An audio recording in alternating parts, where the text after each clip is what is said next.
এই আর্জেন্সিটা এর জন্য হয়েছে কেন কিনা বাংলাদেশের তরফ থেকে যাই বলা হোক, যেই স্ট্রং ল্যাঙ্গুয়েজ ইউজ করেছে বাংলাদেশের পররাষ্ট্রমন্ত্রী, যে আমরা এটা করতে দেব, শেখ হাসিনা উনি হচ্ছেন দণ্ডপ্রাপ্ত আসামি, ওনাকে ফেরত আনবো, তাকে সাজা পেতে হবে।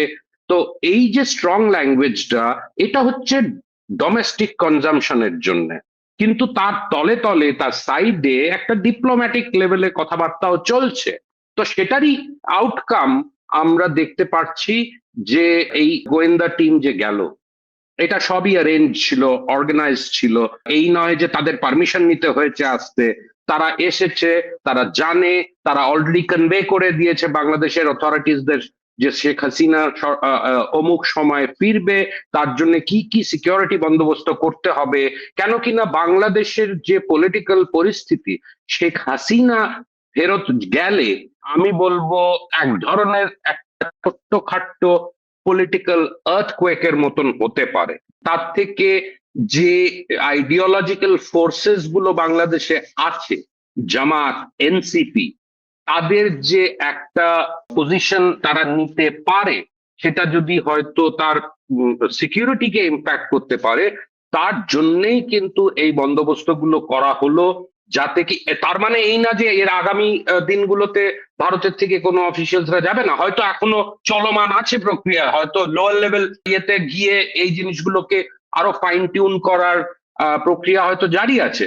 তো আমার মনে হয় নেট নেট যে we are looking at very fast paced development দুদিকে, একটা শেখ হাসিনার ফেরত যাওয়ার দিক দিয়ে, আরেকটা হচ্ছে তারেক রহমানের ভারতে আসার ব্যাপারটা নিয়ে। সেই তৎপরতাটা এখনই কেন হচ্ছে? এটা তো আর একটু পরে হতে পারতো, কেননা সময় তো প্রচুর আছে, ডিসেম্বরে তো এখনো আমাদের হাতে 4-5 মাস আছে। তো এই জায়গাগুলোকে দেখে আমার মনে হয় যে উনি ডিসেম্বরের আগেই ফিরবেন। সেটা it could be as early as September.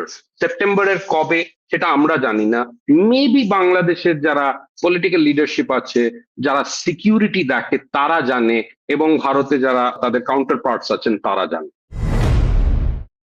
দিল্লিতে শেখ হাসিনাকে সংবাদ সম্মেলন করতে দেওয়ার পর থেকেই ভারত বাংলাদেশ সম্পর্কটা কোন দিকে যাবে এ নিয়ে যখন ভারতে বাংলাদেশের সংবাদ মাধ্যমে আলোচনা তুঙ্গে, তখন বাংলাদেশের প্রধানমন্ত্রীর সঙ্গে সাক্ষাৎ শেষে বাংলাদেশে নিযুক্ত ভারতের রাষ্ট্রদূত দীনেশ ত্রিবেদীর সরাসরি দিল্লিতে গিয়ে ভারতের প্রধানমন্ত্রীর সঙ্গে সাক্ষাৎ, ভারতের গোয়েন্দা সংস্থা রয়ের প্রধান পরাগ জৈনের বাংলাদেশে সফর এবং বাংলাদেশের কর্তা ব্যক্তিদের সঙ্গে সাক্ষাৎ, এসবের পর এই জল্পনাও তুঙ্গে উঠেছে যে ঠিক কি ঘটছে বাংলাদেশ ভারত সম্পর্কের মধ্যে, এবং বাংলাদেশ থেকে বাংলাদেশের প্রধানমন্ত্রী তারেক রহমান ভারত সফরে যাবেন কিনা এই প্রশ্নটা বাংলাদেশে যেমন শীর্ষস্থানীয় দৈনিকগুলো লিখছে তিনি কিছুতেই যাবেন না, ভারতের শীর্ষস্থানীয় দৈনিকগুলো এখনো লিখছে যে খুব শিগগিরই তারেক রহমানের ভারত সফর হতে যাচ্ছে।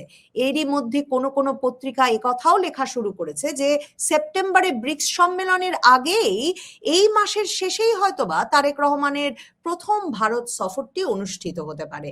আর নর্থ ইস্ট নিউজ তারা খবর দিয়েছিল যে ব্রিক্স সম্মেলনের পরপরই শেখ হাসিনাকে বাংলাদেশে ফেরানোর বিষয়ে ভারতের গোয়েন্দা সংস্থা র প্রধান পরাগ জৈন গিয়ে বাংলাদেশের কর্তা ব্যক্তিদের সঙ্গে আলাপ করে এসেছেন এবং তার পরপরই শেখ হাসিনা ফিরবেন। এখন তারেক রহমান যদি এখন আগস্টে ভারত সফর করেন, শেখ হাসিনার বাংলাদেশে ফেরা তাহলে কখন?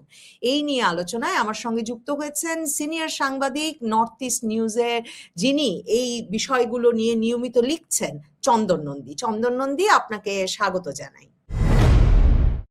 চন্দন নন্দী, আপনি সরাসরি নর্থ ইস্ট নিউজে লিখলেন যে ব্রিক্স সম্মেলনে প্রধানমন্ত্রী তারেক রহমান তো ভারত সফরে আসবেনই, তার পরপরই শেখ হাসিনার দেশে ফেরার একটা সম্ভাবনা তৈরি হয়েছে এবং সে নিয়ে প্রস্তুতির জন্যই ভারতের গোয়েন্দা প্রধান সহ ভারতের 4 জন শীর্ষস্থানীয় গোয়েন্দা বাংলাদেশ সফর করলেন। এখন অনেক কেই বলছেন যে আগস্টের শেষেও তারেক রহমানের সফরটি এগিয়ে আসতে পারে, ব্রিক্সে না যেয়ে তিনি দ্বিপাক্ষিক সফর করতে পারেন। শেখ হাসিনা সেপ্টেম্বরে ফিরছেন, আপনাদের কাছে কি খবর? দেখুন, আমি যেই খবরটা করেছি, লিখেওছি কদিন আগে, যে তারেক রহমান সাহেব এখানে এই মাসের শেষেই আসতে পারেন। এখন এই মাসের শেষে প্রশ্নটা কেন আসছে? ব্রিক্স এর নিমন্ত্রণ যা দেওয়া হয়েছিল ওনাকে, সেটা বাংলাদেশ সরকারের থেকে নাকচ করে দেওয়া হয়েছে। তার মানে উনি, আমরা এটা ইজিলি ধারণা করে নিতে পারি যে উনি একটা ওয়ান অন ওয়ান মিটিং চাইছেন প্রাইম মিনিস্টার নরেন্দ্র মোদীর সঙ্গে। সেটা একটা একটা অন্য ধরনের পলিটিক্যাল একটা লেজিটিমেসির মতন দাঁড়িয়ে যায় ব্যাপারটা, সেটা সবাই দেখে, সেটা সবাই এক্সপেক্ট করে আর কি। তো আমার মনে হয় যে এখানে দুটো লেভেলে এই প্রক্রিয়াটা চলছে। একটা বিউরোক্রেটিক লেভেলে চলছে, যেটা শেখ হাসিনার বাংলাদেশ ফেরত যাওয়া নিয়ে এই মুহূর্তেই হচ্ছে কেন, সাডেনলি এই আর্জেন্সি কেন, সেটা নয়, একটু পরে আসবো। বাট এই মুহূর্তে যেটা আমি বলতে চাই যে দুটো লেভেলে কিন্তু এই এনগেজমেন্টটা হচ্ছে।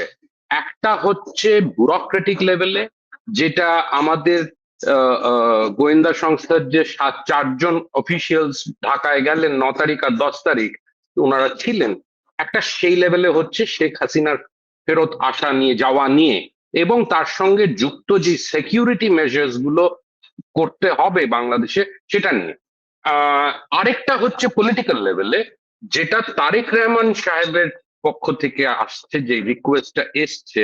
আমার আমার স্ট্রং ধারণা যে ওনার সঙ্গে যে ভারতীয় হাই কমিশনার আছেন ঢাকায়, দীনেশ ত্রিবেদী সাহেব, ওনার সঙ্গে এই আলোচনাটা কিন্তু হয়েছে, এবং উনি তড়িঘড়ি একই দিনে আমার কাছে যে ইনফরমেশন আছে, 3:34 এয়ার ইন্ডিয়ার ফ্লাইটে ওই চারজন অফিসিয়াল যারা গিয়েছিলেন তারা ফেরত এসছেন দিল্লিতে, ফেরত হলেন, রওনা হলেন দিল্লির দিকে।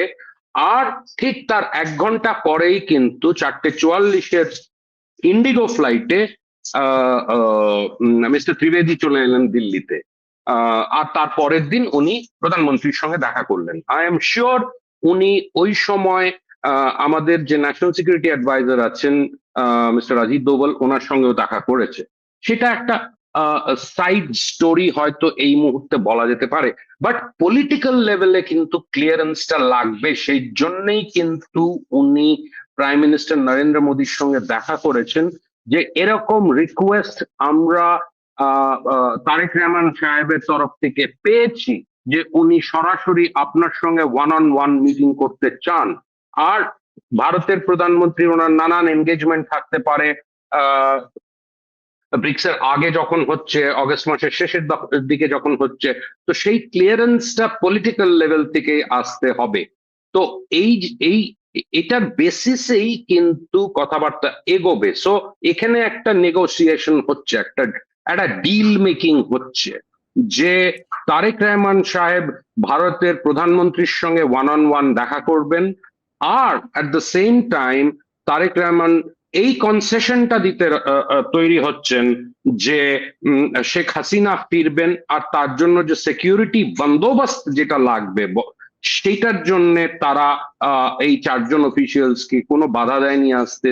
তারা এসছেন খুব কনফিডেন্টলি, তারা নানান অফিসিয়াল লেভেলে তারা দেখা করেছেন, এবং তারা তারেক রহমান সাহেবের যে ডিফেন্স অ্যাডভাইজার আছেন ব্রিগেডিয়ার শামসুল ইসলাম, তার সঙ্গেও দেখা করেছেন। তো আমার মনে হয় যে এখানে এই গিভ এন্ড টেকটা কিন্তু হচ্ছে। আপনি তো মানে দীর্ঘ সময় ধরে বাংলাদেশের রাজনৈতিক পরিস্থিতির দিকে একটা গভীর মনোযোগ রাখেন, কিন্তু বিশেষ করে 24শে আগস্টের পর থেকে নিয়মিত লিখছেন বাংলাদেশের রাজনৈতিক যে কোনো মানে পরিস্থিতির যে কোনো অগ্রগতির নিয়েই। কিন্তু আপনার মনে হচ্ছে কিনা যে হঠাৎ খুব দ্রুত এগোচ্ছে ঘটনা প্রবাহ, এবং ভারতকে কি খুব তৎপর মনে হচ্ছে? ভারতকে তো এত তৎপর, একরকমের নীরব মনে হচ্ছিল এই সপ্তাহ আগে পর্যন্ত।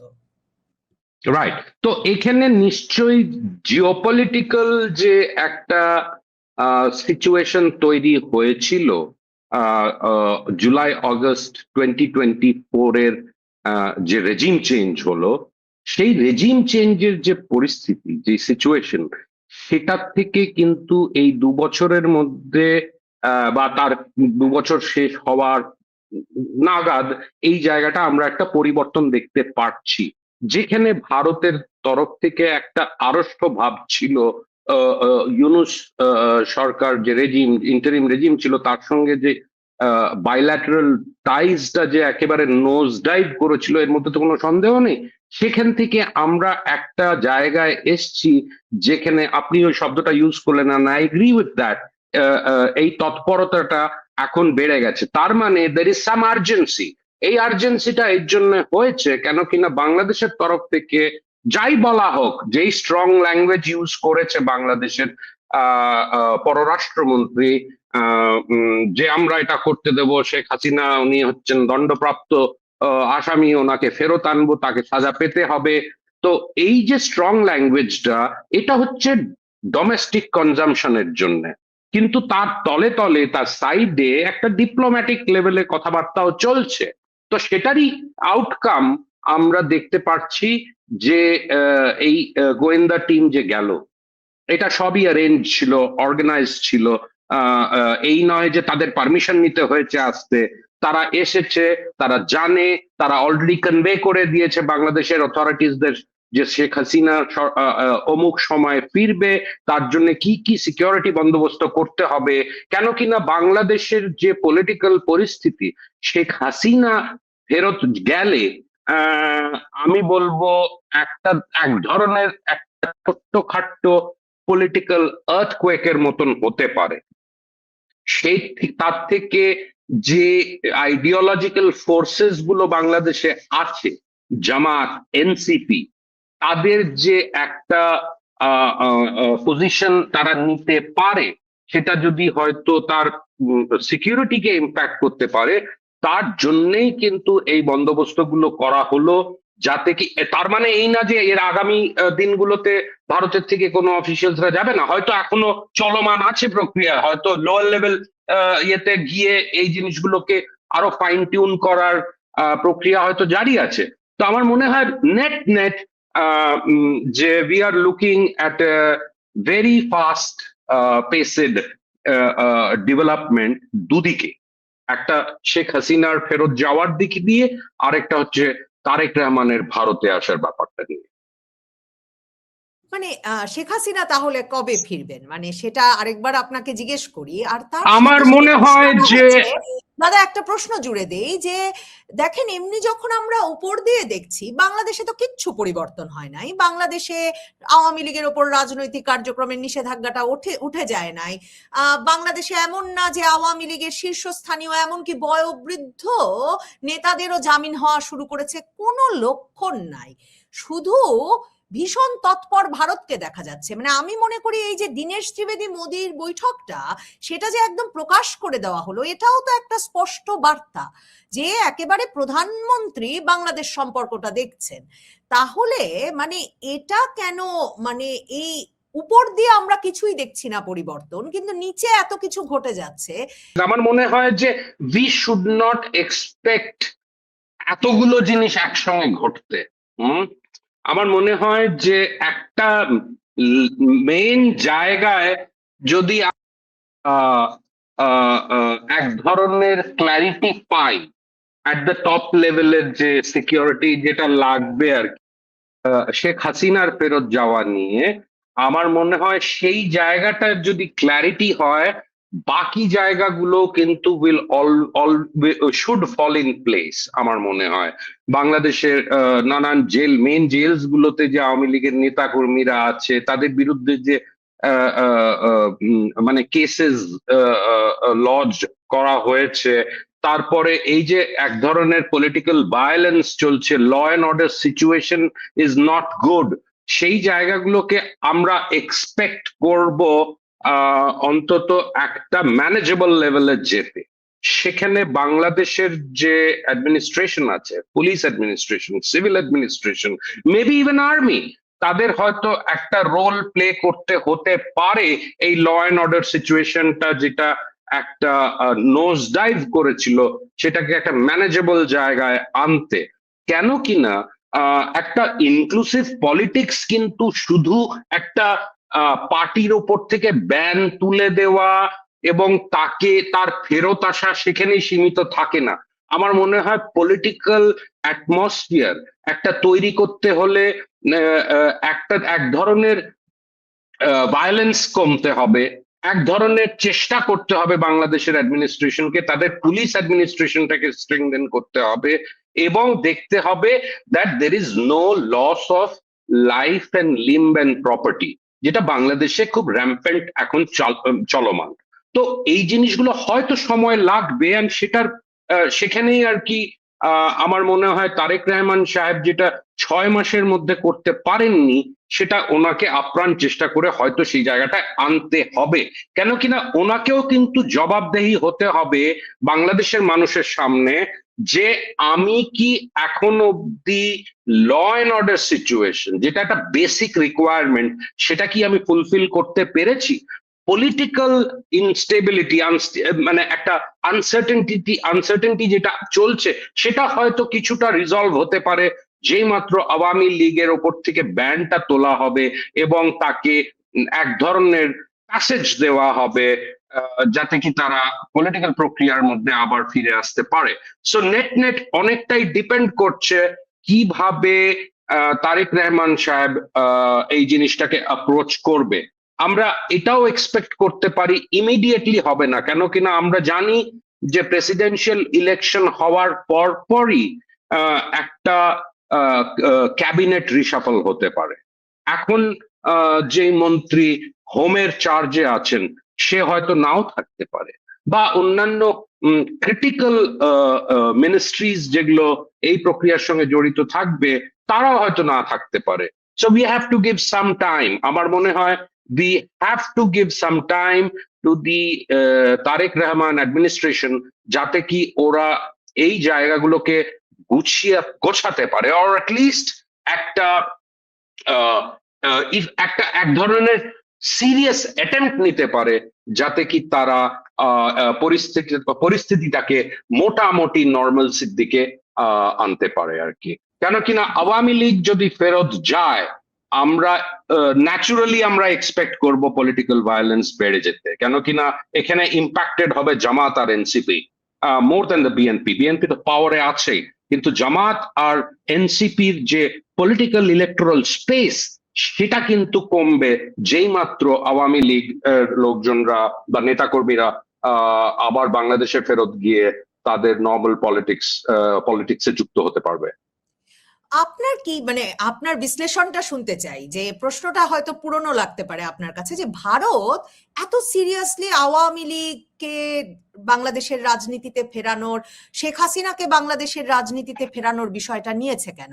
ভারতের সংবাদ মাধ্যমেই দেখছিলাম, আপনাদের নর্থ ইস্ট নিউজে তো বটেই, যে ভারত রাশিয়ার সঙ্গে এই নিয়ে কথা বলছে, চীনের সঙ্গে বলছে, ইউরোপের বিভিন্ন দেশের সঙ্গে কথা বলছে, আর আমেরিকাকে একেবারেই এই অঞ্চলের নিরাপত্তার জন্য যে বাংলাদেশের রাজনৈতিক স্থিতিশীলতা দরকার এটা বুঝিয়ে সুঝিয়েই সার্জিও গোরকে যেমন পাঠিয়েছিল, তেমনি সার্জিও গোর অজিত দোভালের আবার একটা বৈঠক হলো দিল্লিতে, এবং ফার্স্ট পোস্টে দেখছিলাম, নর্থ ইস্ট নিউজে দেখছিলাম যে বৈঠকটা নাকি 2 দিন ব্যাপী হয়েছে, এবং বৈঠকটার মূল বিষয়ই হচ্ছে যে দুই দেশ একসাথে কি করে মানে এই বৈশ্বিক নিরাপত্তার সংকট মোকাবেলা করতে পারে।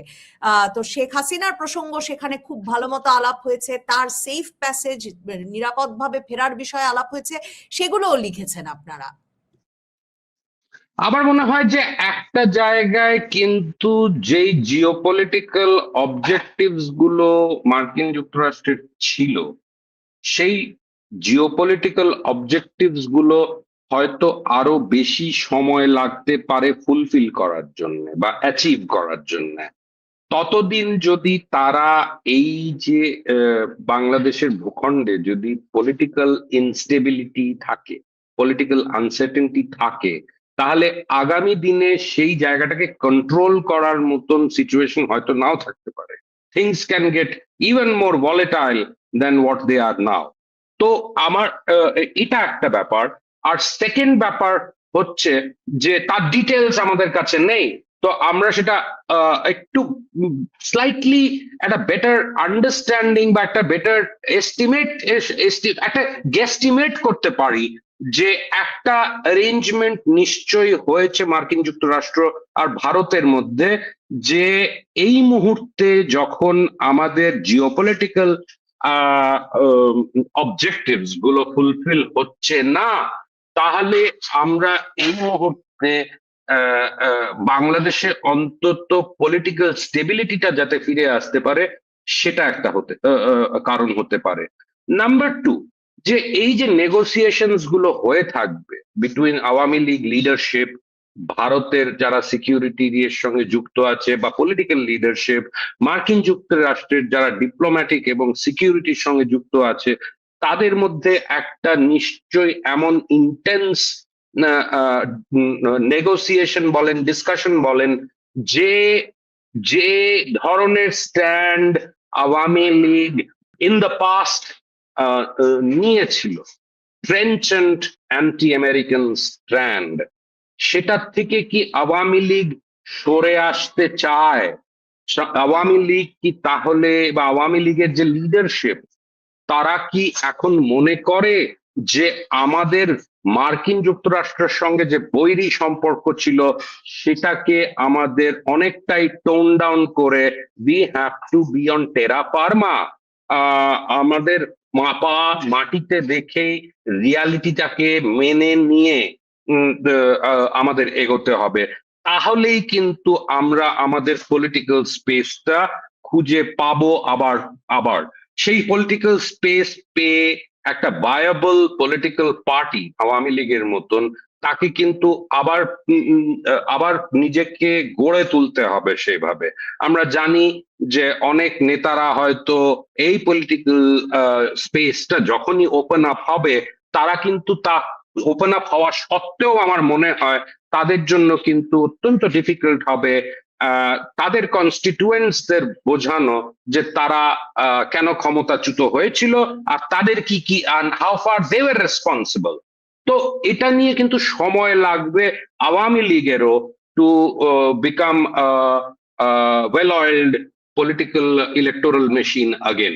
তো এর সঙ্গে জিওপলিটিক্স যুক্ত আছে, আর এর সঙ্গে বাংলাদেশের লোকাল পলিটিক্সও যুক্ত আছে।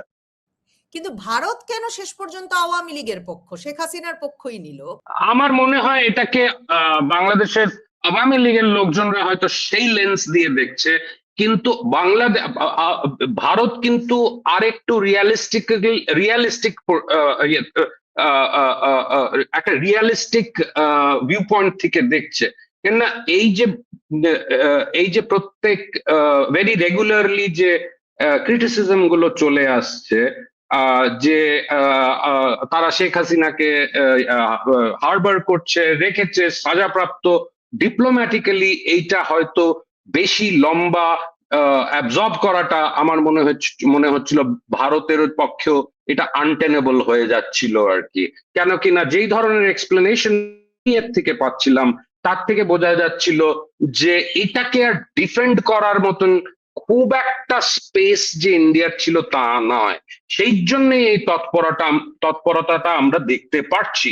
নাহলে আমরা তো ঠিক আছে, শেখ হাসিনা বলে আসছেন প্রায় 4-5 মাস ধরে যে উনি ফেরত যাবেন, কিন্তু রিয়ালিটি কি তাই বলে আর কি, যে তাকে কি ফেরার মতন সিচুয়েশন আছে? কিন্তু সেই ফেরার সিচুয়েশন গড়তে হবে। সেজন্য আমি বললাম যে তারেক রহমান সাহেবেরও অনেকটা রেসপন্সিবিলিটি আছে, কি করে বাংলাদেশে একটা পলিটিক্যাল স্পেস যদি আওয়ামী লীগকে দেওয়া যায় বা রি এন্ট্রি করানো যায় বাংলাদেশে, তাহলে হয়তো ডোমেস্টিক পলিটিক্যাল সিচুয়েশনটা, ল অ্যান্ড অর্ডার সিচুয়েশনটা অনেকটা ইমপ্রুভ করবে।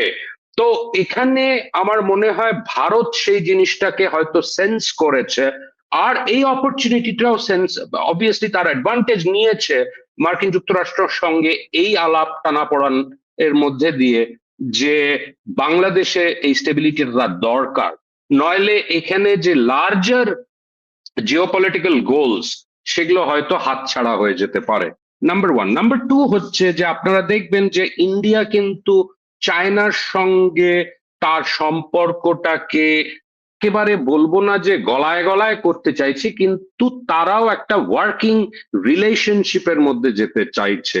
তো এই নানান, আর হয়তো ইন্ডিয়া এখানে দেখছে যে আমি যদি এখানে কন্টিনিউয়ালি মার্কিনীদের সেই স্পেসটা যেটা হয়ে গিয়েছিল অগস্ট 2024-এ, সেই স্পেসটা যদি আমি তাদের দিতেই থাকি, তাহলে কিন্তু আমার সঙ্গে চায়নার সম্পর্ক প্রবলেম হতে শুরু করবে।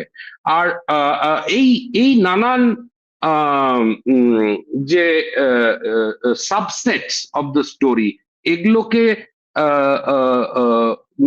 আমলে নিয়েই কিন্তু আমার মনে হয় ভারতের এই পদক্ষেপগুলো হচ্ছে। তো geopolitical reality and at the same time বাংলাদেশের পলিটিক্যাল রিয়ালিটি, এই দুটোকে নিয়ে কিন্তু ইন্ডিয়ারও অনেক বেশি একটা স্টেক হোল্ডার হিসেবে অনেক বেশি তৎপরতা দেখতে পাচ্ছি। You are right about that. এবং আপনি আর্জেন্সি শব্দটা ব্যবহার করেছেন, যে মানে মনে হচ্ছে যে ভারতের জন্য এই সমস্যাটা মিটিয়ে ফেলা খুব জরুরি হয়ে উঠেছে হঠাৎ, মানে বিশেষভাবেই। শেষ প্রশ্ন চন্দন নন্দী আপনাকে, যে শেখ হাসিনা তাহলে কবে ফিরবেন? তিনি তো বলেই রেখেছেন তিনি ডিসেম্বরের মধ্যেই ফিরবেন। কবে ফিরবেন বলে এখন মনে হচ্ছে? সকল প্রস্তুতি এবং ইন্ডিয়ার আর্জেন্সি, যে পুরো বিষয়টাকে খুব জরুরি মনে করা, সেসব মিলিয়ে। আর তারেক রহমান, আপনি বলেছেন, তবু যদি আবার একটু বলতে চান, অন্য কোনো যুক্তিও যদি থাকে, তারেক রহমান এই ভারত আমেরিকার কথা শুনে শেখ হাসিনার দেশে ফেরার ব্যবস্থাটা কেন করবে? আপনি যে বললেন বন্দোবস্ত কেন করবে? কেন তাকে নিরাপত্তা দেবেন? কেন ভারত আমেরিকার কথা শুনতে যাবেন তারেক রহমান? আমার মনে হচ্ছে যে তারেক রহমান এর যে, ওই যে বললাম যে পলিটিক্যাল ইনস্টেবিলিটি, ইকোনমিক ক্রাইসিস একটা যেটা চলছে, চলমান আছে, এই যে ইলেকট্রিসিটির যে ম্যাসিভ শর্টেজ হচ্ছে, তার সঙ্গে জ্বালানির যে শর্টেজ হচ্ছে, আমার মনে হয় এটাতে কিন্তু তারেক রহমান সাহেবও রিয়েলাইজ করছেন যে ওনার যে পলিটিক্যাল গ্রাউন্ডটা উনি ইলেকশনের মাধ্যমে পেয়েছিলেন, সেটা কিন্তু আস্তে আস্তে শ্রিঙ্ক করতে থাকবে। তার এগেনস্টে পাবলিক ওপিনিয়ন কিন্তু অনেকটা শিফট করে গিয়ে যাচ্ছিল, সেটাকে তাকে অ্যারেস্ট করতে হবে। তাকে তো দেখাতে হবে যে she is being able to govern. যদি উনি যদি একটা দেশে করতে পারেন, তার প্রাইম মিনিস্টার হয়ে তার মানে তার লাভটা কি হচ্ছে আর কি। তো মানে মানে উনি যদি 5 বছর কমপ্লিটও করেন, আমার মনে হয় তার 5 বছর পরে যদি ইলেকট্রিক্যাল এনভায়রনমেন্টটা যদি পাল্টায়, তখন কি বিএনপির আর তখন তো বিএনপি কে হয়তো একটা অন্য জায়গায় নিজেকে খুঁজে পাবে আর কি বিএনপি, হ্যাঁ, যেখানে আর কি পলিটিক্যাল ইলেকটোরাল লসেস গুলো। তো আমার মনে হয় নানান ক্যালকুলেশন, যে আমি আবার পরিস্থিতিটাকে কতটুকু বাঁচাতে পারি, সেই হার্ড রিয়ালিটিটা বোধহয় হ্যাজ অলসো বিটেন হিম। এই জন্যই উনিও রাজি হয়েছেন আওয়ামী লীগকে সেই স্পেসটা দেওয়ার জন্য। সবকিছু আমরা আমরা চাই অ্যাজ ইফ এভরিথিং হ্যাপেন্স মানে এভরি ডে, সেটা সম্ভব না। I think we need to give some space, some time to Tariq Rahman and the BNP to create that opportunity, to create that space for the return of the Awami League. তাহলে শেখ হাসিনা কবে ফিরবেন? সেপ্টেম্বরে না December? আমার মনে হয় যে দেখুন, উনি যখন লাস্ট 5 তারিখে যখন উনি ভারতীয় ইন্টারন্যাশনাল মিডিয়ার সঙ্গে ইন্টারাক্ট করলেন, ওই সময় কিন্তু ওনার কাছে অপরচুনিটি ছিল ডিসেম্বরে ফেরার কথা বলার। কিন্তু আপনারা নিশ্চয়ই নোটিস করে থাকবেন, ওই যে প্রায় 1 ঘন্টার যে ইন্টারাকশন হলো, সেখানে কিন্তু উনি কোনো কোনো সময়ের ব্যাপার বলেননি যে আমি ডিসেম্বরে ফিরবো। হ্যাঁ, that leads us to believe. আর সেকেন্ডলি, যে এই যে তৎপরতা আপনি একটু আগেই বললেন, সেই তৎপরতাটা এখনই কেন হচ্ছে? এটা তো আর একটু পরে হতে পারতো, কেননা সময় তো প্রচুর আছে, ডিসেম্বরে তো এখনো আমাদের হাতে 4-5 মাস আছে। তো এই জায়গাগুলোকে দেখে আমার মনে হয় যে উনি ডিসেম্বরের আগেই ফিরবেন।